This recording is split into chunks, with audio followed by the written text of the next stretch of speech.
গুণ, কেউ 60 গুণ ও কেউ 100 গুণ ফল দেয়। তিনি তাদেরকে আরো কহিলেন, কাটার নিচে কিংবা খাটের নিচে রাখিবার জন্য কেউ কি প্রদীপ টানে? না, দীপাধারের উপরে রাখিবার জন্য।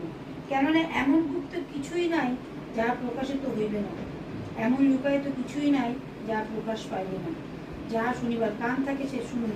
আর তিনি তাদেরকে বললেন, তোমরা দেখিও কি শোনো, তোমরা যে পরিমাণে পরিমাণ করো সেই পরিমাণে তোমাদের নিমিত্তে পরিমাণ করা হবে।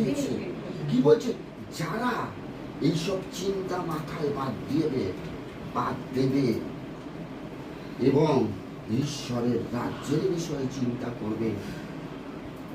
যিশু বলেছে, তুমি আমার রাজ্যে দৌড়া, পেছনে কি তোমার আছে, তোমার সংসার, তোমার ভবিষ্যৎ, তোমার ছেলে মেয়ে, আরে ওই দেখার দায়িত্ব আমার। তুমি তাদের কন্ট্রোল করতে পারবে না যদি আমি না কন্ট্রোল করি।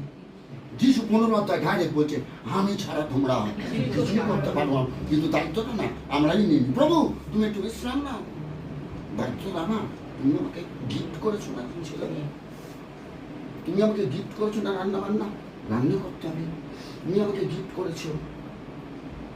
আমি একটু ব্যস্ত, লোক আসবে, অন্য জায়গায় যেতে হবে। চতুর্থ বীজ নয়, চতুর্থ বীজ জগতের মায়া, সংসার,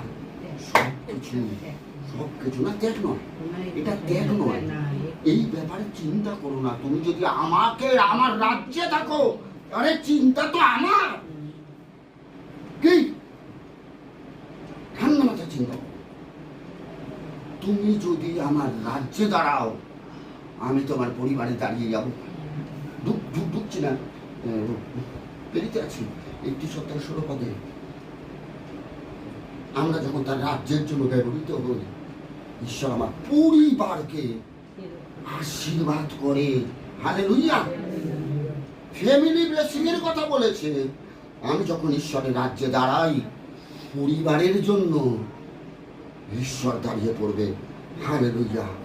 পরিবার বুঝে নেবে আমার ঈশ্বর, আমার ক্ষমতা নেই,